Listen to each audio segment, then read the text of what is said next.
Hi guys, so today I am sharing how I made my tomato cages for my raised garden bed. I tried to do the intro so many times, but everything just seemed to not be cooperating with me. So I'm just going to skip it for this video and let's get right on to the project.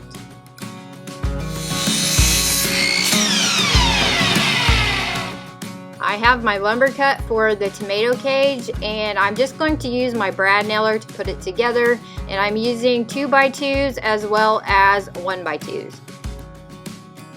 I'm starting by putting the front panel together, and I'm using 2x2s for the legs. They are 4 foot long, and then I am using 1x2s for the cross pieces, and these I cut at 16 inches long. And then I am measuring down 15 inches to put the second one, and I will do that again for a third one, and then I will build the back panel the same way. I just really didn't want to mess with the wire cages again this year. It seems like I'm always having to try to stake them up at the end of the season, and so I did a lot of searching online for different tomato cage options to purchase as well as ideas, and I saw several variations of this idea on Pinterest, so I just changed it to the specifications that I needed for my raised beds, and that's what I'm going with, and hopefully they last quite a few years. And to put the two panels together, I'm using 1x2s that I cut at 17.5 inches. And this is a really easy process. It doesn't take very long to make one of these, and I feel like they're gonna last me quite a while, and they were inexpensive to make. And I was just tired of the wire tomato cages that always flop over once my tomatoes get a certain size, and these feel extremely sturdy, and I think they're gonna work out great in my garden. And that is the size that I wanted them to be. You could definitely make them any size that you want. In fact, I made one that's actually 4 tomato cages together in one to fit in one of my raised beds, and I will share a couple of pictures of that here in a minute.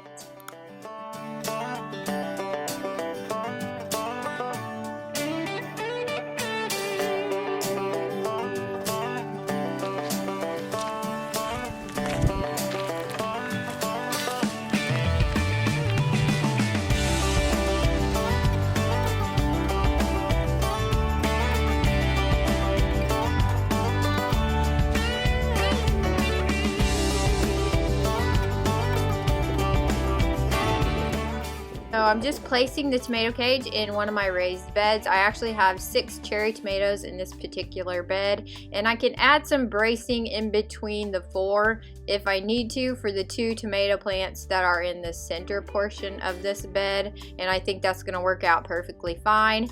And this garden has changed a lot already this year.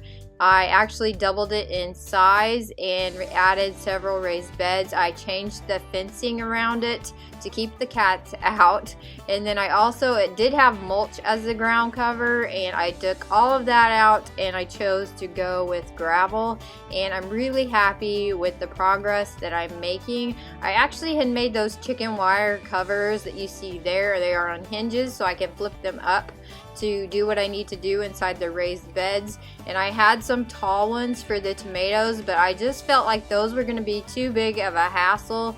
That was my first solution for keeping cats out of my raised beds. I just wasn't happy with it, so I decided to just change everything up, add the fencing around the perimeter, and that's what I'm going with. I did actually like the short ones, so I'm keeping 2 of those in this space because I can protect my strawberries from the birds.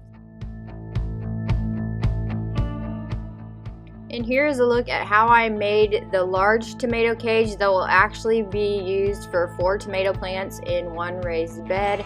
I made it basically the same way, changed up the measurements a little bit to fit my size of raised bed, and there it is in the garden.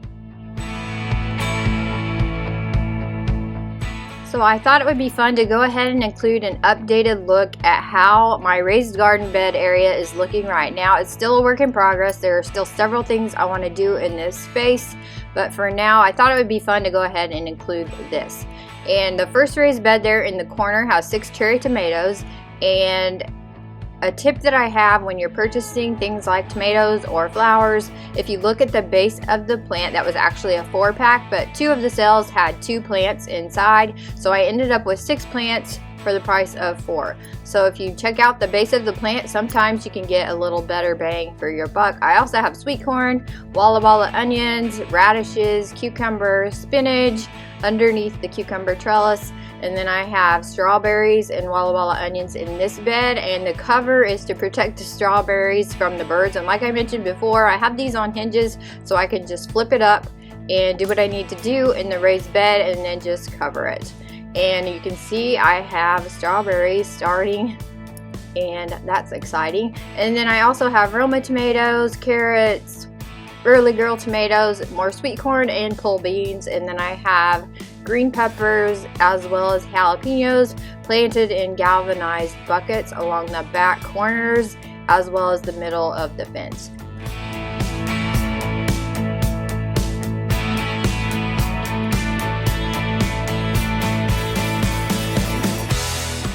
This space is still a work in progress. I still have several things I want to get planted, and I am putting flower beds along the front of the garden area.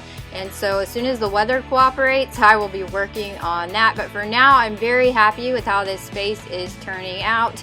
And if you'd like to see more detail on the tomato cages, I will link my blog post below.